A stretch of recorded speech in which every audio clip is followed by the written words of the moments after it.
গল্পটা শুরু হয় ১৩ অক্টোবর ১৯৭২ সালের দিন থেকে।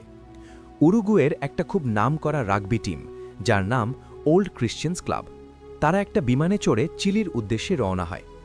এই ট্রিপ তাদের জন্য খুবই স্পেশাল ছিল, কারণ সেখানে তাদের একটা খুব গুরুত্বপূর্ণ ম্যাচ খেলতে হবে। টিমের বেশিরভাগ খেলোয়াড়ই তরুণ, আর তাদের মধ্যে অনেকেরই এর আগে কখনো নিজের দেশের বাইরে যাওয়ার অভিজ্ঞতা হয়নি। তাই সবার মেজাজটা ছিল উত্তেজনা আর আনন্দে ভরা। তাদের সাপোর্ট করার জন্য কিছু পরিবারের সদস্য আর বন্ধুরাও এই যাত্রায় সঙ্গী হয়েছিল। বিমানের ভেতর হাসি ঠাট্টা চলছিল, সবাই নিজের জীবনের এই নতুন অ্যাডভেঞ্চার নিয়ে খুব খুশি ছিল। যখনই বিমানটা আন্দিজ পর্বতমালার কাছাকাছি পৌঁছায়, সেখানে আবহাওয়া একটু খারাপ হতে শুরু করে। বিমানটা হঠাৎ করে খুব জোরে দুলতে থাকে। যাত্রীরা একটু ঘাবড়ে যায়। একজন যাত্রী অন্যদের বোঝানোর চেষ্টা করে যে আর্জেন্টিনা থেকে আসা গরম হাওয়া যখন পর্বতের ঠান্ডা বাতাসের সাথে ধাক্কা খায়, তখন একটা সাকশন এফেক্ট তৈরি হয়, আর সেটার জন্যই টার্বুলেন্স হয়। সে সবাইকে শান্ত থাকতে বলার চেষ্টা করে, কিন্তু খুব তাড়াতাড়ি টার্বুলেন্স আরও অনেক বেড়ে যায়। হঠাৎ বিমানটা কয়েক মাইল নিচের দিকে নেমে যায়।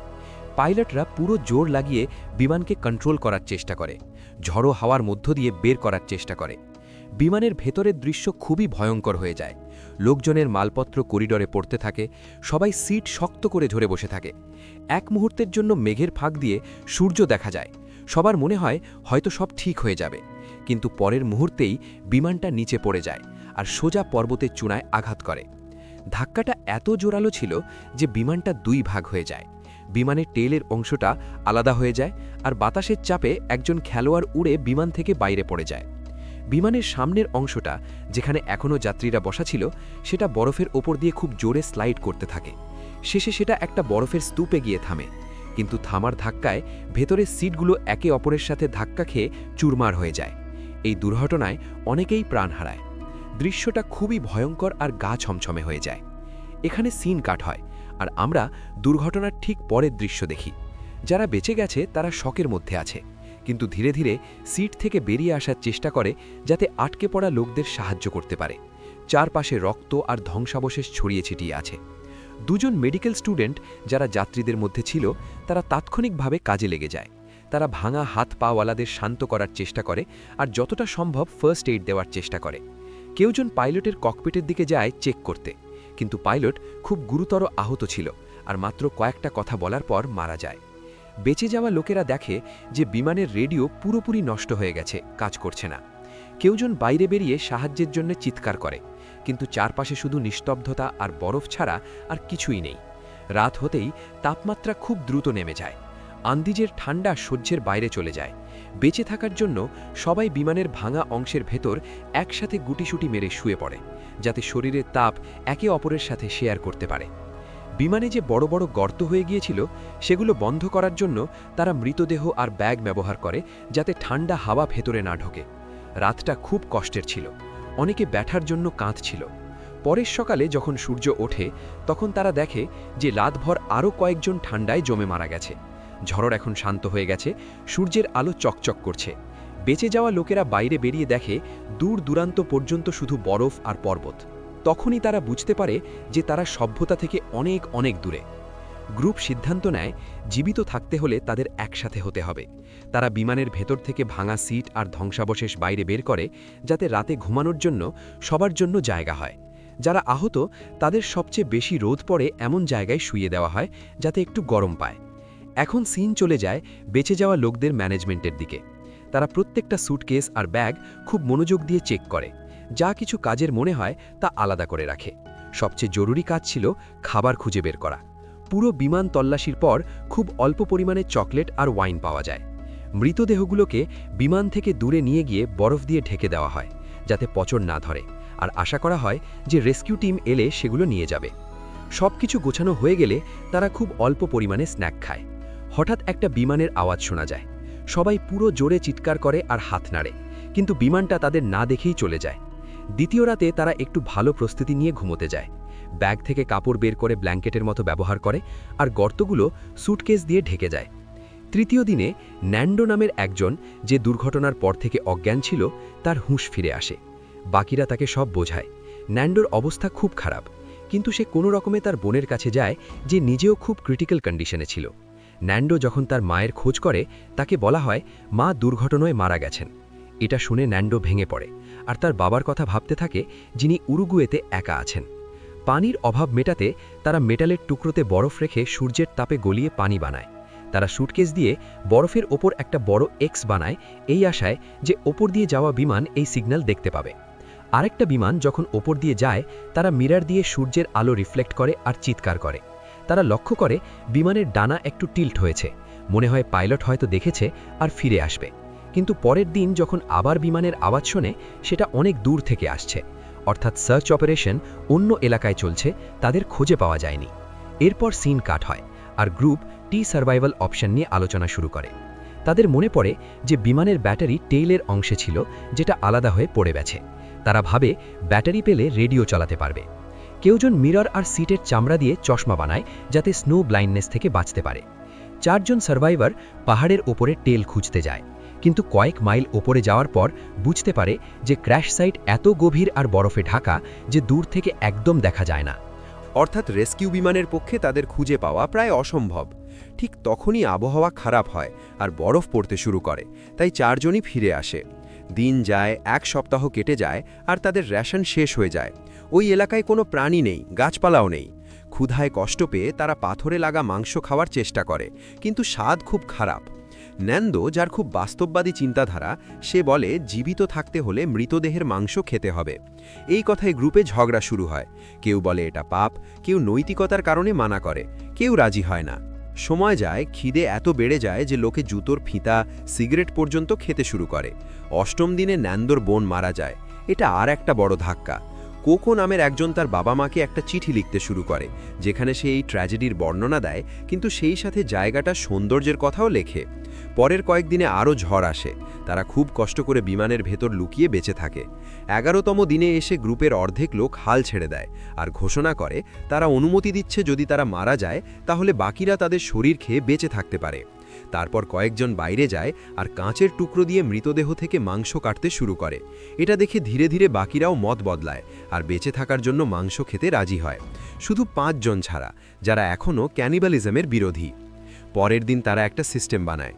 মৃতদেহগুলো বরফে লুকিয়ে রাখা হয়, শুধু যারা মানসিকভাবে একটু শক্ত তারাই কাটার কাজ পারে, যাতে বাকিদের এই ভয়ঙ্কর দৃশ্য না দেখতে হয়। মাংসের টুকরোগুলো সূর্যে রেখে একটু গরম আর শুকনো করে, যাতে খাওয়া সহজ হয়। সিন এগিয়ে যায়। তাদের বরফের নিচে আর একটা সুটকেস পাওয়া যায়, যার মধ্যে একটা পোর্টেবল রেডিও ছিল। তারা কোনো রকমে একটা রাফ অ্যান্টেনা বানায় আর রেডিও চালু করতে সক্ষম হয়। কিন্তু যে খবর শোনে তা তাদের মন ভেঙে ফেলে। নিউজে বলা হয় 66টা সার্চ মিশনের পর সরকার তাদের খোঁজা বন্ধ করে দিয়েছে, এখন তাদের মৃত বলে ধরে নেওয়া হয়েছে। এটা শুনে পুরো গ্রুপ ভেঙে পড়ে, সবার আশা শেষ হয়ে যায়। এই কষ্টের মধ্যে যারা এতদিন মাংস খেতে মানা করছিল তারাও হাল ছাড়ে দেয় আর মানুষের মাংস খাওয়া শুরু করে। এরপর 3 জন ছেলে সিদ্ধান্ত নেয় এখন নিজেদের কিছু করতে হবে। তারা আবার টেল খুঁজতে বেরোয়। পথে বিমানের ধ্বংসাবশেষ আর 5টা মৃতদেহ পায়, যার মধ্যে সেই লোকটাও ছিল যে দুর্ঘটনার সময় উড়ে গিয়েছিল। চড়াটা খুব কঠিন, তারা বারবার পিছলে পড়ে, ঠান্ডা হাওয়ায় শ্বাস নিতে কষ্ট হয়। রাতে ভয়ঙ্কর ঝড় আসে, তারা পাহাড়ের পাশে একসাথে লেগে ঘুমানোর চেষ্টা করে। সকালে বরফে ঢাকা অবস্থায় ওঠে, কিন্তু বেঁচে থাকে। তবে তাদের একজন স্নো ব্লাইন্ডনেসের জন্য অন্ধ হয়ে যায়, বাকি দুজনও দুর্বল হয়ে পড়ে। তাই তারা বিমানের একটা ধ্বংসাবশেষের টুকরোতে বসে স্লাইড করে ক্র্যাশ সাইটে ফিরে আসে।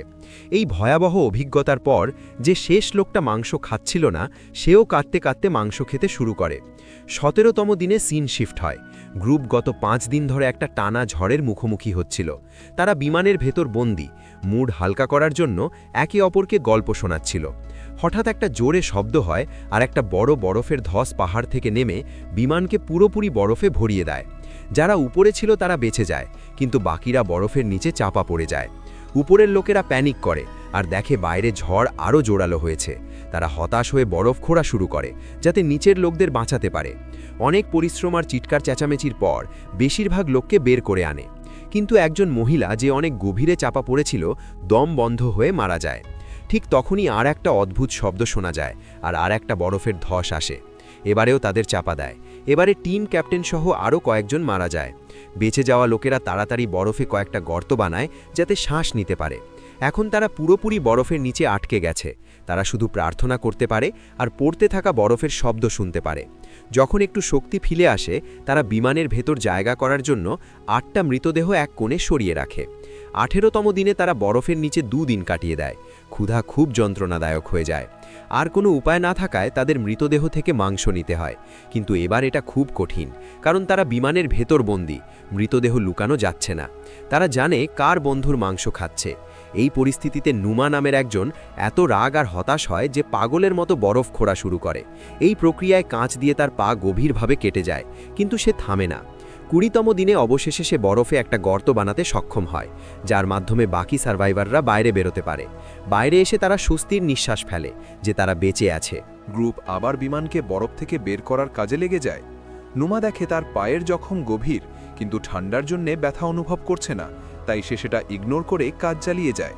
ধীরে ধীরে রোদ ওঠে আর তারা বিমানকে বরফ মুক্ত করে। 34তম দিনে আবহাওয়া একটু গরম হতে শুরু করে, বরফ গলতে শুরু করে। শুরুতে যে দুজন আহত হয়েছিল তাদের অবস্থা এখন খুব খারাপ। মেডিকেল স্টুডেন্টরা বুঝতে পারে এখন আর কিছু করা যাবে না। কয়েক ঘন্টার মধ্যে কোকোর ফুসফুসে পানি জমে যায় আর সিপিআর দেওয়া সত্ত্বেও সে বাঁচে না। তার লাশ বাইরে নিয়ে যাওয়ার সময় তার লেখা চিঠিটা পাওয়া যায়। তারা সেটা সাবধানে রেখে দেয়। 36তম দিনে আবহাওয়া এত পরিষ্কার হয় যে রবার্তো, ন্যান্দো, টিনটিন আর নুমা একটা নতুন সার্চ এক্সপেডিশনের সিদ্ধান্ত নেয়। এবার তারা অতিরিক্ত কাপড় পরে। যাত্রা শুরু হতেই নুমার মাথা ঘুরতে থাকে আর সে পড়ে যায়। তার পা চেক করলে দেখা যায় ইনফেকশন পুরোপুরি ছড়িয়ে গেছে। গ্রুপ তাকে ফিরিয়ে নিতে চায়, কিন্তু নুমা জেদ করে বলে সে একাই ফিরে যাবে, বাকিরা এগিয়ে যাক। নুমা কোনো রকমে ক্র্যাশ সাইটে ফিরে অজ্ঞান হয়ে পড়ে। হুশ ফিরলে দেখে আরেকজন অসুস্থ যাত্রী হ্যালুসিনেশন করছে আর তারপর মারা যায়। পরের দিন গ্রুপ ককপিট থেকে বরফ সরানোর কাজ শুরু করে। নুমা সাহায্য করতে চায়, কিন্তু এত দুর্বল যে কিছুই করতে পারে না। এই অসহায়ত্ব তাকে খুব কষ্ট দেয়। শীঘ্রই 3 জন ফিরে আসে আর একটা বড় সুখবর নিয়ে আসে। তাদের বিমানের টেল পাওয়া গেছে। সেখান থেকে তারা অনেক কোট, ড্রামের বোতল, সিগারেট আর চকলেট নিয়ে আসে। সবচেয়ে বড় কথা, ব্যাটারিও পাওয়া গেছে। তারা ব্যাটারি ককপিটার রেডিওর সাথে কানেক্ট করতে চায়।